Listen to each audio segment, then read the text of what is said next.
If I asked you to envision an orc in your mind, you'd probably think of a few things.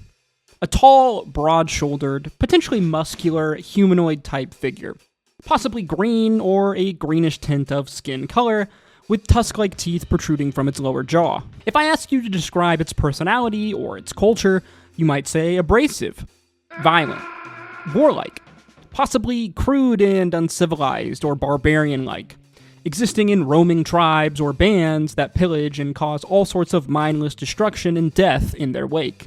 My early childhood was plagued by nightmares of these ugly, pig-like, roaming bands of Orcish creatures, straight from the pages of Tolkien himself, and the hilarious, amazing, animated on-screen adaptation of The Lord of the Rings by Ralph Bakshi.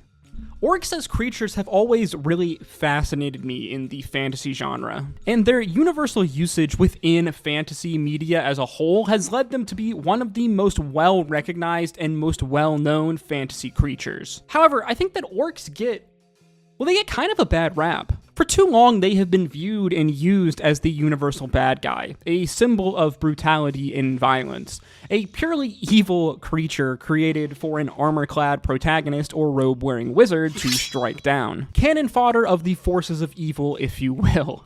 Hello everyone, I'm Finn. Welcome back to finnfilms. Today I want to examine the history and the evolution of orcs within fantasy media, and take a look at how the fantasy genre's most classic kind of bloodthirsty enemy has slowly transformed throughout the years. And in order to do that, we really can only start at one place, the probably most influential fantasy book of all time.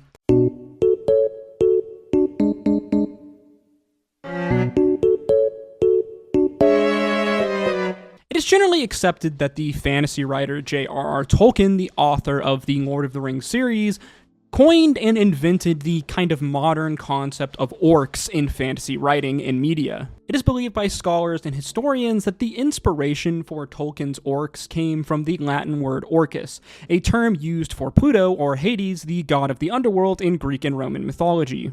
According to the 10th century Old English glossary, the word orc can be explained to mean a goblin, a specter, or some sort of hellish devil. A similar word, orkneus, appears once within the Norse epic Beowulf, the term being roughly translated as evil spirit or demonic corpse. Though really, the concept of the orc that we know in the modern fantasy genre is very much a product of the mind of the author, J.R.R. Tolkien.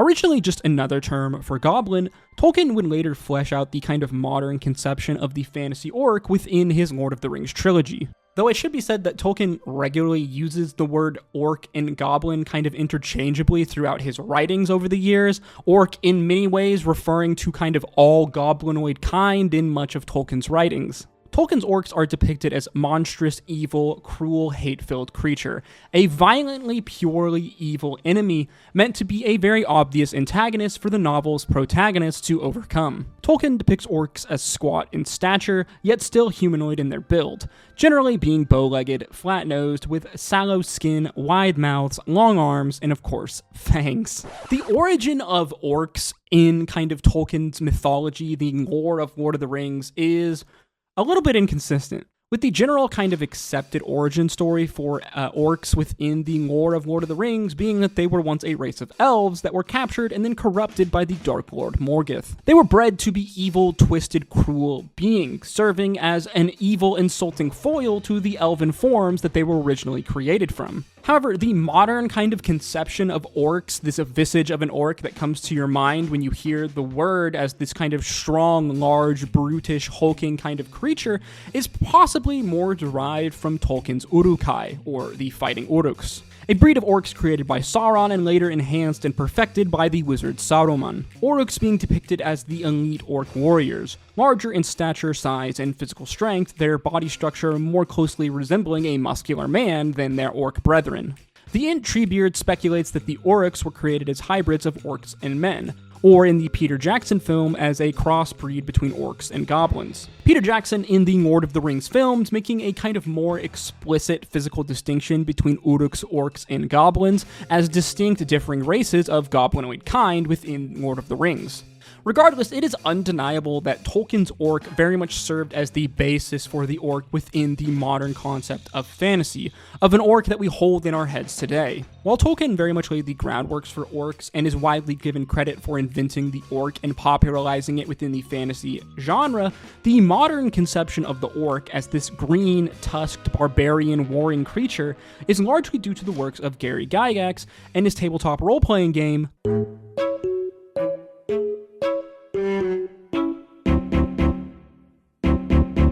first appearing in the 1977 first edition of the Dungeons & Dragons Monster Manual. Dungeons & Dragons creator Gary Gygax describes orcs as cruel and hateful, despising elves most of all, and will attack them on sight. Gygax depicting orcs as a warring and violent tribe of monsters, bullies, who will always intimidate and dominate the weak. He describes them as disgusting, being of brown or brownish-green skin color, possessing horrible pig-like snouts and ears, the orcs generally being over 6 feet tall, possessing muscular hulking bodies and low to average intelligence.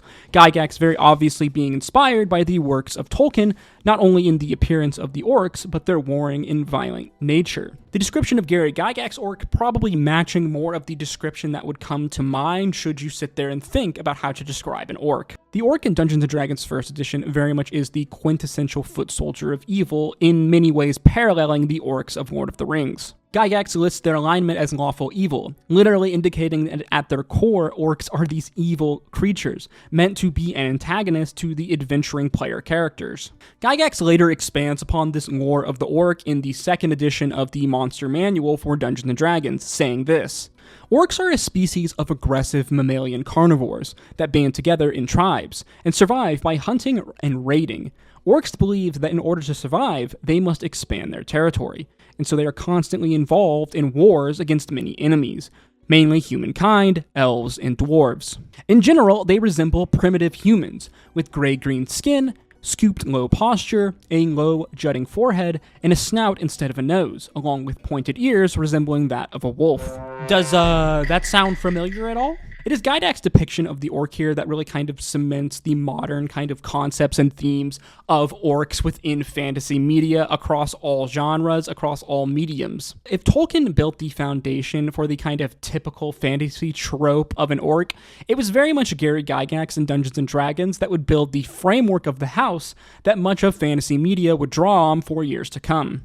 Like Tolkien, Gygax's orc is this barbaric, evil, ugly, almost demonic embodiment of violence, a true antithesis and foil to the heroic player character in the world of Dungeons & Dragons, and it would stay this way for nearly 20 years. That is until 1993 and the release of the book The Complete Book of Humanoids, a supplemental rule set to Dungeons & Dragons which details how certain monsters can now be used as player characters. Up until this point, the official rulebooks of Dungeons & Dragons had only allowed players to choose between kind of the classic fantasy ancestries to play their player characters: humans, elves, half-elves, dwarves, halflings, gnomes, and surprisingly, the half-orc. As I can only assume that their idea was that a half-orc would have its kind of violent and blood-hungry evil nature curbed by its non-orc, lineage, which is typically human. The Complete Book of Humanoids is seemingly one of the first times that orcs, the classic evildoers and very much antagonists within fantasy media, are humanized and presented in a way that runs counter to the established lore, tropes, and themes that have been built up at this point in time from the works of Tolkien and Dungeons & Dragons. While still affirming that orcs' nature tend to be that of evil, under the roleplay section in the book, the author presents an idea for a different kind of orc altogether. Because females have few rights in orc society, many of them turn to adventuring to escape their lot in life. A few orcs even attempt to reject their evil natures in order to try to become honorable warriors. However, these orcs who fight fair and honorable are sneered at and rejected by their own kind. Finally, we see a depiction of orcs not as these mindless, violent, inherently evil creatures, but as beings who very much possess some sort of free will and agency. Yes, they very much still come from a violent background with this kind of violent, barbarian-esque culture, but as we just read, our author poses an idea to us that is not necessarily suggesting that this is their permanent state in life. Orcs, like the other more traditional fantasy ancestries, human, elves, dwarves, etc., have the capacity for change, the capacity for good.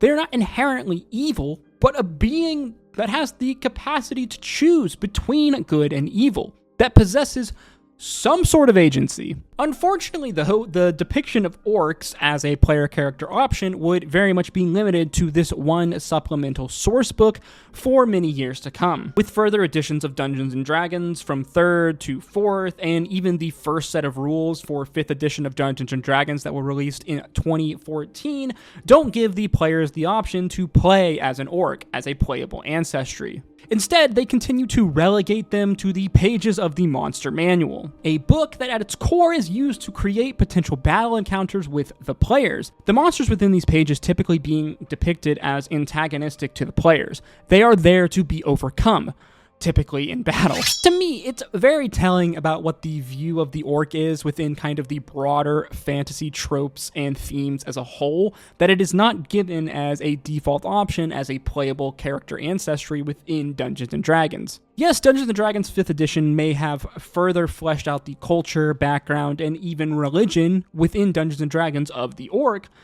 no longer explicitly being viewed at this point as an evil monster to be slain, but still it's not necessarily considered good enough to be listed as a default playable ancestry. However, this would change just a few years later in another supplemental guide, Volo's Guide to Monsters in 2016, the orc once again being made available to play as an ancestry for a player character. The real big change came, though, in 2024, 8 years later, in an updated release of Dungeons & Dragons 5th edition rules 2024. 50 years since its release, in an official player's handbook, Dungeons & Dragons under Wizards of the Coast lists the orc as an official player ancestry. Not just the half-orc, and not just as a supplemental one-off book, but in the official Dungeons & Dragons Player's Handbook. And here, let me just read to you the kind of drastic shift of tone in how this book describes the orc, and we juxtapose that with how Gary Gygax described the orc in the first few editions of Dungeons & Dragons. Orcs are on average tall and broad.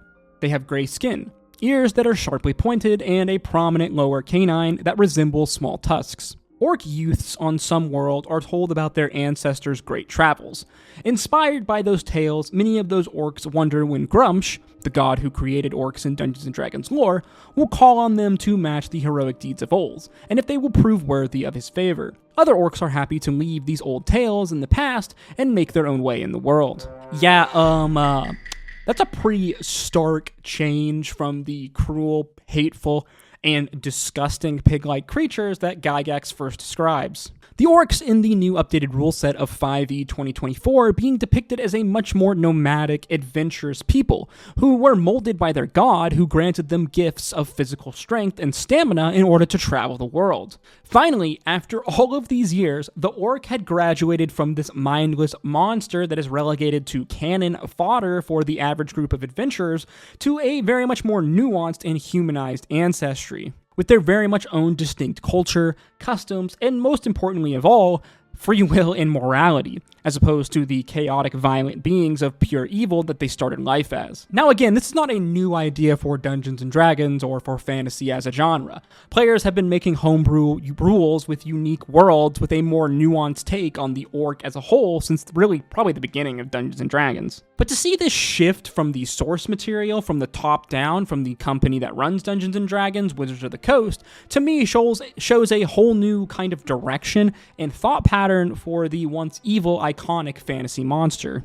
This is one of the reasons why I'm such a huge fan of Matt Mercer's more nuanced world, the world of Exandria, the playable universe that the Dungeons & Dragons show Critical Role takes place in. Specifically Critical Role Campaign 2, which takes place on the continent of Wildmount. Campaign 2 largely focusing around the political struggles of the Dwendalian Empire and the Jorhassian dynasty. The Dwendalian Empire largely consisting of the more typical fantasy ancestries such as humans, elves, gnomes, dwarves, and the like. The dynasty being made up of ancestries that are typically viewed as evil within classic Dungeons & Dragons and fantasy lore. Dark elves, goblins, tieflings, and of course, orcs. Matt Mercer, the dungeon master and amazing storyteller that he is, masterfully sets up this conflict between these two nations as one, the evil kingdom of Xhorhas, against its righteous rival, the Dwendalian Empire. Yet over time, it is revealed that these things, the way this fight is portrayed, is much more complicated than what was originally set out, and that this viewpoint of the surface good versus evil conflict is very much a reflection of the Dwendalian Empire's propaganda. Matt very much flipping the kind of typical script and themes of classic Dungeons & Dragons and fantasy straight on its head, by humanizing the typical evil races that inhabit the Xhorhasian dynasty and showing the audience that this conflict is much more nuanced and complex than what we were originally shown. Specifically that the peoples of the Xhorhasian dynasty aren't inherently evil. They're just people. People fully capable of good or evil based upon the decisions that they make throughout their lives, like any other person. And if anything, the many humans within the Dwendalian Empire are shown to have committed much more evil acts than anything that the dark elf, orc, and goblinoid-filled society of Xhorhas has ever done. This type of nuanced world building and storytelling is something that I love in fantasy media. Very much taking traditional fantasy kind of established tropes and themes and turning them on their head, giving them a new perspective and a nuanced take. And while the world of Critical Role, specifically in Campaign 2, is a good example of this, there's actually another piece of media that did it first. A little-known game called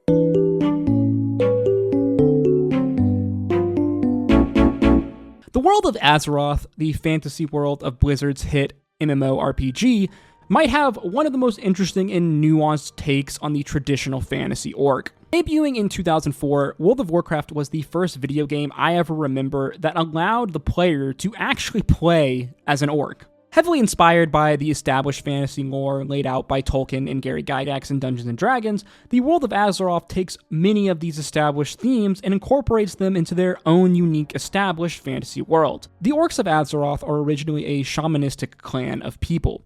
As their population grew, they began to spread across the world of Draenor, establishing many mighty clans, such as the Blackrock, Laughing Skull, Lightning's Blade, and Dragonmaw, as well as many others. The mystics from Clan Shadowmoon were the first to establish these shamanistic traditions, connecting themselves to the elements of the world, spreading their teachings throughout the other clans. The Orcish society in the lore of World of Warcraft at this point bearing little resemblance to the orcs that we know from Tolkien and Dungeons & Dragons. These orcs built city-states, societies, lived in peace with many other cities, nations, and peoples that surrounded them, such as the Draenei, and established, again, shamanistic traditions where they taught balance and harmony of the nature and elements. Even when the orcs would take on the role of antagonists within the world of Draenor and the lore of World of Warcraft, they still managed to differentiate themselves from these monstrous, mindless, evil beasts that the orcs had been thought of, again, through much of fantasy media. Everything changed for the orcs when the powerful demon Kil'jaeden would trick the head orc shaman, Ner'zhul, by appearing as a spirit of an orc ancestor. This demon convinced the shaman that Draenei were planning to betray the orcs with a sneak attack. Ner'zhul, the head shaman, in the hopes of saving his people, began leading raid attacks on the Draenei people. These attacks ultimately leading to the mass murder of the Draenei and the desertion of the elements from the orcs that once worshipped them. The shaman leader Ner'zhul would go to his ancestors for aid, discovering the truth of the demon lord Kil'jaeden, but ultimately, it was too late. His people, having lost faith in him, would ultimately replace him with his apprentice, the orc Gul'dan. Unlike his master, Gul'dan cared little for the fate of his people, and he readily agreed to follow the demon lord's teaching in exchange for power and magic, Gul'dan accepting the gifts of necromancy as a replacement for the elemental shamanistic powers that his people had lost. To consolidate power, Gul'dan united all orc clans into the Horde, under the orc Blackhand, their war chief. Over the next few years, the entire orcish race slowly began to be corrupted by this fell demonic energy, their skin color turning green. On the eve of the final assault on the Draenei, the Gul'dan would present the clan chieftains with the blood of a great demonic pit lord. The orcs would then be devoured by this demonic bloodlust, many clans eventually turning on their own kind after their Draenor enemies had been crushed.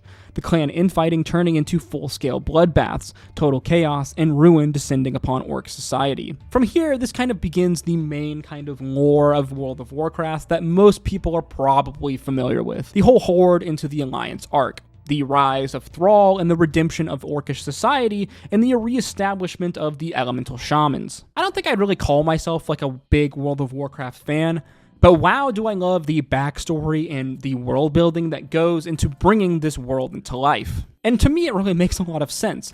Once orcs are introduced as a playable character race, they need to have a fleshed out backstory. Yes, the story writers for Blizzard were very obviously inspired by orcs of Tolkien in Dungeons & Dragons. But again, basically every single orc in fantasy media is. It's impossible to escape the effect that these two men have had on the shaping of the thematic elements that have defined orcs throughout fantasy. However, what I love about orcs within World of Warcraft is very much this tragic story behind their fall from grace. The fact that at their core, they're very much just a normal group of people that have built up their own society and culture that was centered around nature and respect for the natural elements. It was only until they were misled and lied to by a demonic lord that they, as a species, as a clan, would ultimately become this visage of an orc that more resembles that of classic fantasy tropes, green skin and all. And even then, after they had become antagonists within World of Warcraft, there was still redemption for them, and a return back to the ancient traditions of the elements, the teachings of their much more peaceful ancestors led by the chieftain Thrall. Out of all depictions in media, it is unironically Blizzard's depiction of orcs in World of Warcraft that is somehow the most nuanced and possibly the most humanizing. And again, I think it's really telling, as this comes from a place where the player can put themselves in the shoes of an orc. I mean, I don't really think that orcs wear shoes, but like, you get the idea.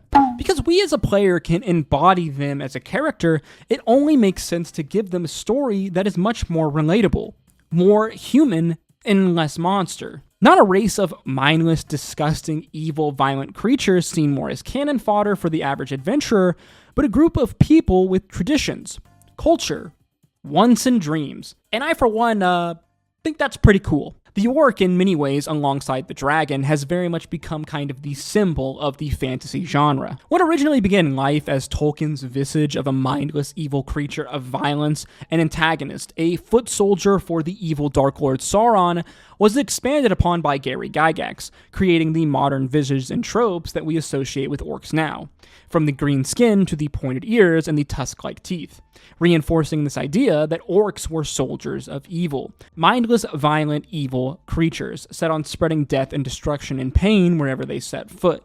A horde of cannon fodder for bright-eyed and lawful good adventurers to cut down, whether for glory, for treasure, or for a sense of righteous morality. I have no doubt that this visage of an orc will very much continue to live on in the same kind of vein, this violent monster, in many works of future fantasy. But it does make me happy knowing that there are works of fantasy media out there that have taken the risk to show the once famous evil monster in a much more human and nuanced light.